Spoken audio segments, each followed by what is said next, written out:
Wanita berbaju istana yang mempesona ini sepertinya memiliki reputasi dan popularitas yang cukup tinggi di tempat ini. Oleh karena itu, banyak tatapan terlempar dari aula saat dia muncul. Dia tersenyum dan menyapa semua tatapan ini satu persatu. Etiketnya tidak dapat disalahkan oleh siapapun. Qieshan adalah pemilik rumah 1000 obat ini. Tuan bisa memanggil saya pemilik Yao. Bolehkah saya tahu nama Anda? Wanita berjubah istana menutupi bibir merahnya yang memikat dan tersenyum. Suara penuhnya menyebabkan jantung seseorang tiba-tiba berdebar karena suatu alasan. TL, Qieshan, cara yang sederhana di mana seorang wanita menyebut dirinya sendiri. Ternyata, itu bisa menarik bagi sebagian pria. Pemilik Yao bisa memanggilku Yan Xiao. Xiao yang tersenyum tipis. Namun, kehati-hatian muncul di hatinya. Wanita ini memiliki daya pikat yang tidak biasa ketika dia berbicara. Jika seseorang tidak memiliki ketabahan mental yang besar, kemungkinan besar hati seseorang secara tidak sadar akan dipengaruhi olehnya. Jika ini terjadi ketika seseorang sedang membahas harga atau kondisi, kemungkinan dia akan dimakan oleh pihak lain sampai bahkan tulangnya hilang. Tampaknya wanita ini tidak hanya mengandalkan penampilannya yang luar biasa untuk menjadi pemilik rumah obat 1000 yang begitu besar sebagai seorang wanita. Kejutan yang sulit ditemukan melintas di mata wanita dengan gaun istananya saat melihat sikap tenang Xiao Yan. Tidak disangka bahwa meskipun masih muda, pihak lain sebenarnya dapat mengabaikan keterampilan sihirnya yang berasal dari metode Qi khusus yang dia latih. Sepertinya orang ini memang tidak sederhana. Pemilik Yao, saya pikir Anda juga harus menyadari mengapa saya datang ke lantai 2 toko ini. Bolehkah saya tahu jika Anda memiliki 3 bahan obat yang saya butuhkan? Xiao yang tidak mengatakan kata-kata yang lebih sopan saat dia memulai topik utama. 3 bahan obat yang Tuan butuhkan dapat dipertimbangkan di antara item teratas bahkan di lantai 2 rumah 1000 obatku. Tuan tahu aturan rumah 1000 obat kita, bukan? Pemilik Yao tersenyum dengan cara yang menyihir. Ya, bolehkah saya tahu jenis pil obat yang saya butuhkan untuk menukarnya? Xiao Yan mengangguk sedikit dan bertanya setelah berpikir keras. Jangan terburu-buru. Semua alkemis di aula telah datang ke rumah 1000 obatku karena ramuan obat langka ini. Bahan obat yang berharga ini tidak banyak ditemukan. Rumah 1000 obatku telah mencari mereka dengan getir untuk jangka waktu tertentu untuk mendapatkan. Pemilik Yao tersenyum saat dia berkata, setiap kali kita menemukan bahan obat, akan ada cukup banyak alkemis yang akan datang dan menukar mereka. Hari ini adalah kebetulan hari di mana rumah 1000 obat saya ditukar dengan pil obat. Tuan Yan Xiao benar-benar datang pada waktu yang tepat. Dengan cara ini, bukankah aku harus bersaing dengan alkemis lain untuk mendapatkan bahan obat? Xiao Yan mengerutkan alisnya dan bertanya setelah mendengar ini. Ini juga semacam lelang.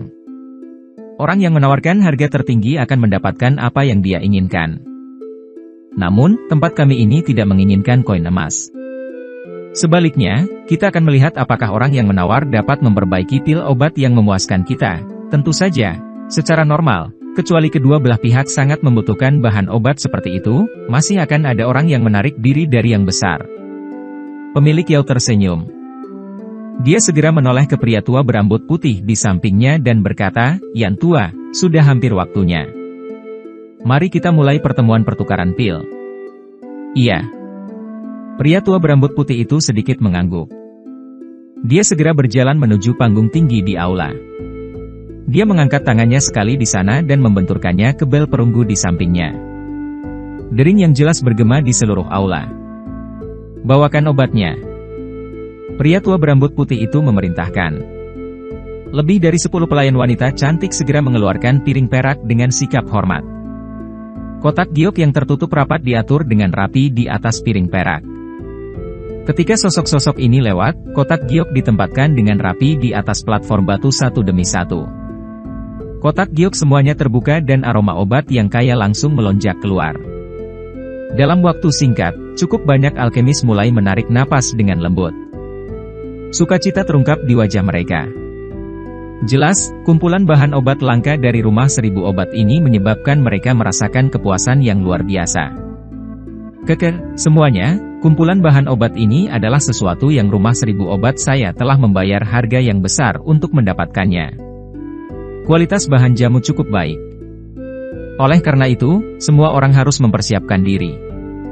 Pemilik Yao perlahan berjalan ke atas panggung dan berbicara dengan senyuman kepada semua orang di bawah.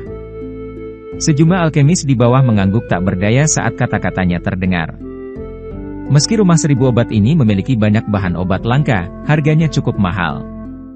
Jika seseorang tidak memiliki kekayaan dan kemampuan, lebih baik tidak datang ke cerita kedua dengan kehilangan muka. Kalau begitu, biarkan pertemuan pertukaran pil kita dimulai. Aturan lama berlaku. Yang pertama adalah yang memiliki kualitas paling rendah sedangkan yang berkualitas tinggi akan ditinggalkan untuk yang terakhir. Pemilik Yao tertawa dan melambaikan tangannya. Jari telunjuknya menunjuk ke bahan obat di platform batu. Haha, pemilik Yao, mengapa pertemuan pertukaran pil ini tidak menungguku? Jangan bilang kamu takut aku tidak mampu membelinya. Tawa seperti guntur tiba-tiba dikirim dari tangga saat semua orang melihat-lihat bahan obat. Datangnya tawa yang tiba-tiba menyebabkan kegilaan di aula menjadi jauh lebih tenang. Banyak tatapan terkejut menyelinap ke arah tangga. Langkah kaki yang berat perlahan mendekat. Sesaat kemudian, seorang lelaki tua berwajah merah yang mengenakan jubah kuning pucat muncul di depan mata semua orang. Xiao Yan menyipitkan matanya saat dia melihat pria tua berwajah merah ini. Kejutan melintas di wajahnya. Orang tua ini sebenarnya adalah seorang alkemis. Selain itu, kemungkinan kemampuannya sedikit lebih kuat daripada pria tua berambut putih sebelumnya. Sungguh layak menjadi wilayah sudut hitam. Dalam sehari, dua alkemis dari tingkat seperti itu telah muncul. Sepertinya aku benar-benar tidak datang ke sini untuk apa-apa hari ini. Munculnya sesepuh berwajah merah ini menyebabkan suara dari banyak alkemis di aula menjadi jauh lebih lembut. Beberapa dari mereka yang kemampuannya sedikit lebih kuat menampilkan ekspresi yang agak tidak wajar. Pemilik Yao di atas panggung sedikit terkejut. Senyuman hangat segera muncul di wajahnya saat dia buru-buru turun dari panggung dan menuju ke sesepuh berwajah merah itu. Mulutnya tertawa penuh kasih, Ki Tua menghormati kita dengan kehadirannya. Kali ini, Kota Kaisar Hitam mengadakan lelang skala besar dan saya pikir Old Ki tidak akan punya waktu luang untuk datang. Hehe, apa yang dikatakan pemilik Yao? Kualitas bahan jamu di Rumah Seribu Obat luar biasa. Bahkan aku yang dulu tidak merasa tertarik. Apalagi pertemuan pertukaran pil ini jarang sekali diadakan.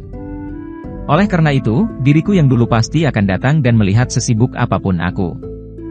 Orang tua yang dipanggil sebagai Old Ki tertawa terbahak-bahak. Suaranya sangat jelas. Ketika dia tertawa keras, cukup banyak orang di aula mengerutkan alis mereka.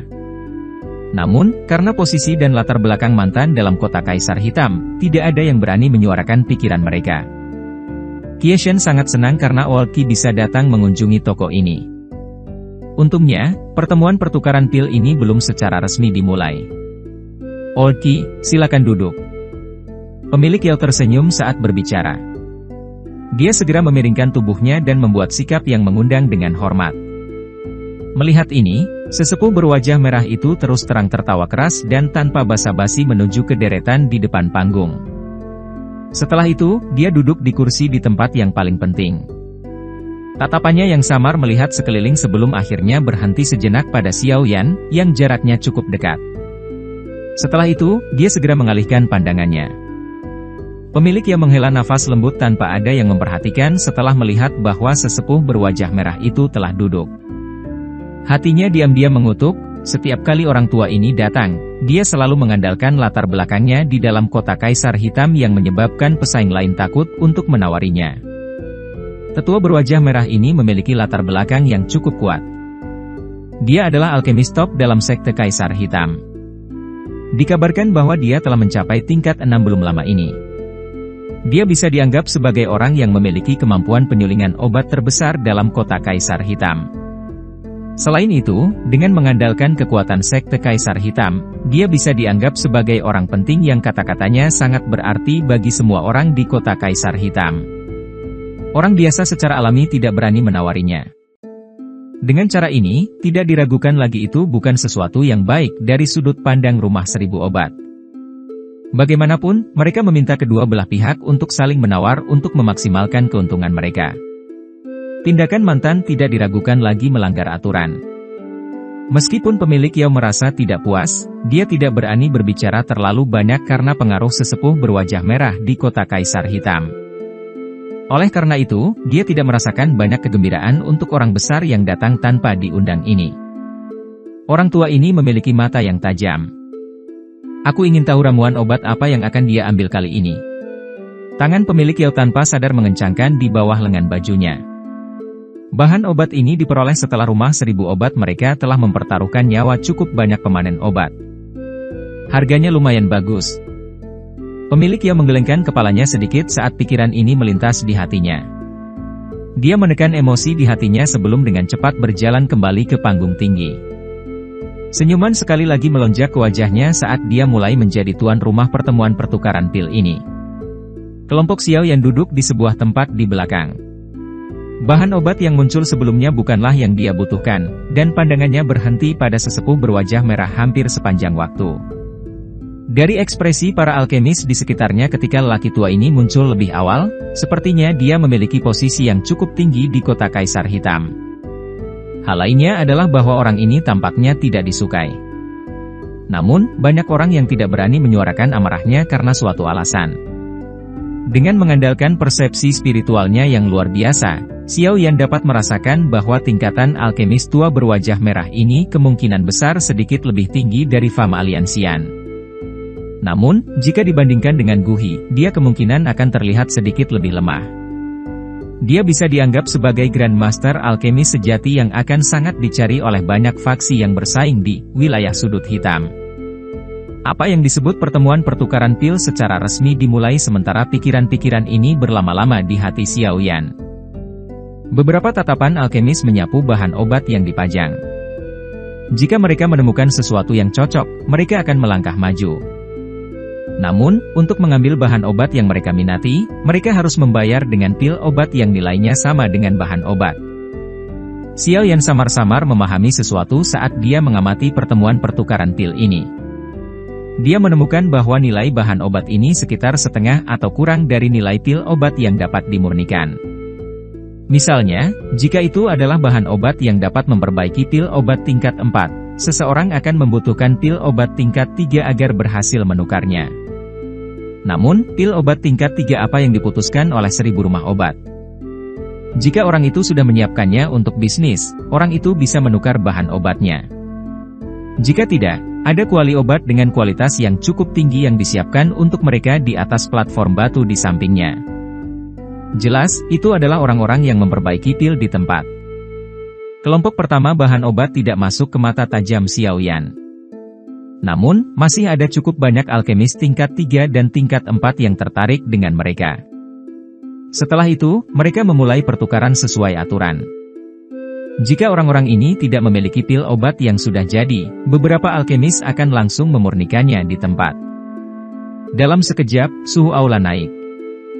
Beberapa orang yang tidak tertarik dengan ramuan obat pertama hanya mengalihkan pandangan mereka ke nyala api yang naik di kuali obat. Mereka akan mengamati metode pemurnian orang lain sambil merasa bosan.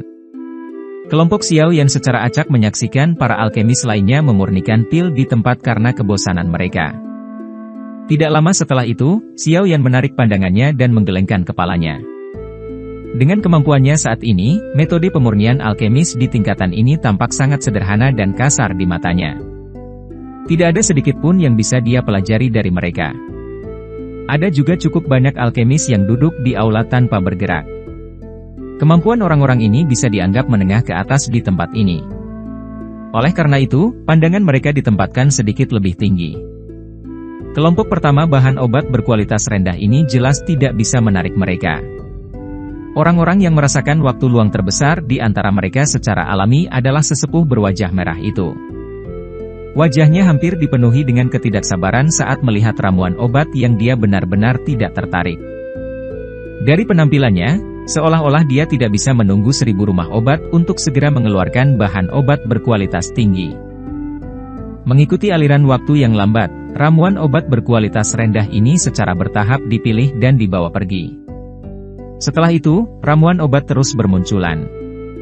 Kualitas mereka menjadi lebih baik dan lebih baik.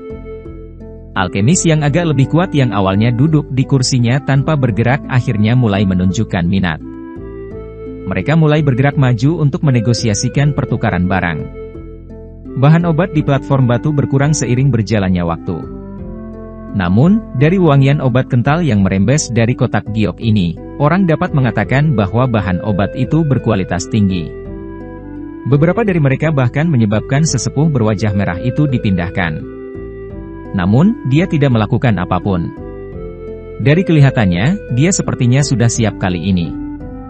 Ketika bahan obat di platform batu dikurangi menjadi kurang dari 10 kotak, hanya ada beberapa orang yang masih duduk di kursi tanpa bergerak. Ini termasuk Xiao Yan dan sesepuh berwajah merah itu. Tetua berwajah merah itu terkejut saat melihat bahwa kelompok Xiao Yan tidak bergerak. Dia segera mengerutkan kening dan melirik Xiao Yan. Xiao Yan menoleh sedikit ketika dia merasakan tatapan itu ditembakkan. Mata mereka melakukan kontak. Sesaat kemudian, Xiao Yan berpaling seolah tidak ada yang terjadi. Wajahnya bahkan tidak menunjukkan ketakutan sedikit pun yang ditunjukkan oleh alkemis lain ketika mereka melihat sesepuh berwajah merah itu. Sikap tenang Xiao Yan ini menyebabkan lelaki tua berwajah merah itu terkejut. Hatinya menjadi marah. Dengan kemampuan dan reputasinya saat ini, sudah lama sekali dia tidak merasakan perasaan diabaikan oleh orang lain. Para alkemis yang telah mendapatkan ramuan obat yang mereka butuhkan tidak meninggalkan aula. Sebaliknya, mereka melirik Xiao Yan dan sesepuh berwajah merah yang masih duduk di kursi mereka dengan tatapan tertarik. Biasanya, bagian terakhir dari pertemuan pertukaran pil semacam ini adalah titik tertinggi yang sebenarnya. Hihi, selanjutnya adalah kumpulan bahan obat dengan kualitas tertinggi di rumah 1000 obatku. Rumah 1000 obat kami telah membayar harga yang sangat mahal untuk bahan obat ini. Pemilik Yao tersenyum saat dia melihat beberapa kotak giok yang tersisa di platform batu. Dia dengan lembut bertepuk tangan, dan beberapa pelayan wanita bergegas keluar. Setelah itu, mereka mengeluarkan kotak giok yang tersisa dan membawa 5 kotak batu giok zamrud. Aroma obat yang pekat tiba-tiba melayang di aula besar ketika 5 kotak giok ini muncul. Cukup banyak alkemis yang dengan lembut menghirup saat kejutan melonjak ke wajah mereka. Tetua berwajah merah, yang bersandar di kursinya, berdiri saat ini. Matanya agak panas membara saat dia melihat kotak giok. Mata pemilik Yao menyapu aula dan segera berhenti di Xiao Yan. Dia tertawa, jika sedikit dari Anda yang tertarik dengan 5 bahan obat ini, silakan menawar. Tatapan Xiao Yan saat ini menatap tajam ke 3 kotak giok di atas panggung. Dalam penglihatannya, dia secara alami dapat melihat bahwa interior ketiga kotak giok ini adalah target perjalanannya.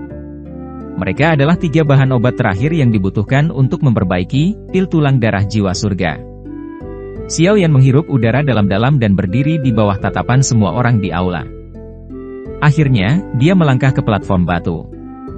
Tatapan di aula segera tertuju pada Xiao Yan setelah melihat tindakannya ini.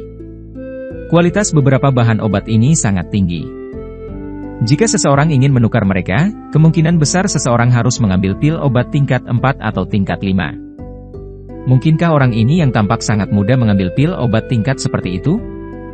Xiao Yan berhenti di depan platform batu di depan banyak tatapan. Dia tersenyum ke arah pemilik Yao yang ramping dan menarik sebelum perlahan menarik 3 kotak giok di depannya. Dia berkata, "Pemilik Yao, tolong beritahu saya jenis pil obat apa yang perlu saya buat untuk menukar ketiga bahan obat ini." Pemilik Yao tersenyum manis saat mendengar ini. Dia mengangguk dan baru saja akan berbicara ketika wajahnya sedikit berubah. Sebuah tangan besar tiba-tiba terulur ke arah Xiao Yan saat wajahnya berubah. Itu dengan kasar menekan salah satu dari 3 kotak giok. Suara nyaringnya bergema di aula. "Buah tulang giok ini. Aku menginginkannya."